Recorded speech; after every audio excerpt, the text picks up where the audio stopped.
আসসালামু আলাইকুম প্রিয় বন্ধুরা, শুভেচ্ছা নেবেন। আজকে কথা বলবো আমাদের মহান শিক্ষকদের নিয়ে।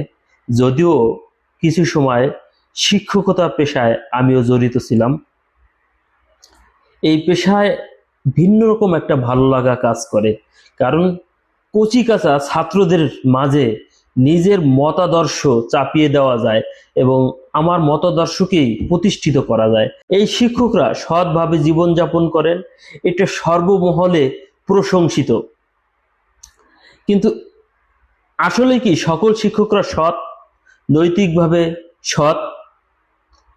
ইদানিং রাসেল মাস্টার এবং একজন প্রাইমারি শিক্ষিকার আচরণ, তাদের বক্তব্যে প্রমাণ করে শিক্ষকরাও যে সুযোগ পেলে অসৎ হতে পারে, মিথ্যা বলতে পারে, সেটার একটা জ্বলন্ত প্রমাণ এই দুই শিক্ষক।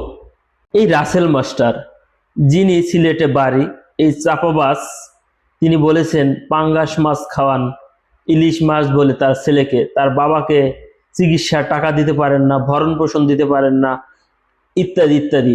অথচ তার ফেসবুক প্রোফাইল ঘেটে দেখা গেছে তার রাজকীয় জীবন এবং বাইক চালান রয়্যাল এনফিল্ড, যেটার দাম 5 থেকে 6 লক্ষ টাকা।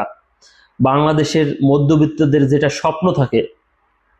আর একজন প্রাইমারি শিক্ষিকা, তারও জীবন রাজকীয়, অথচ তার ছেলেকে নাকি একদিন ব্রয়লার মুরগি খাইয়ে যে নাকের ভিতর গন্ধ গজায়, সেই নাকের গন্ধ আজও তিনি ভুলতে পারেন না।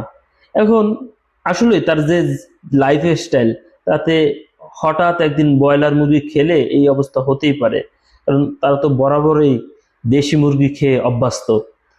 কিন্তু এই অসভ্য মহিলা নির্লজ্জের মতো মিথ্যা মিথ্যা কথা, যার একটা জেলা শহরে 7 তলা বাড়ি থাকে, বিল্ডিং থাকে, সে কি এইভাবে কথা বলতে পারে? এতটা নির্লজ্জ হতে পারে?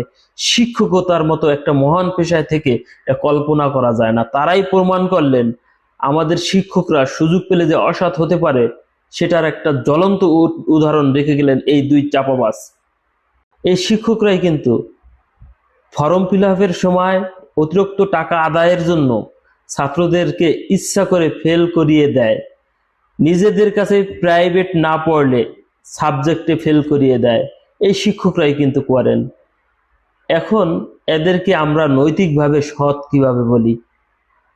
এরা মূলত সুযোগের অভাবে সৎ। ধন্যবাদ, সবাই ভালো থাকবেন।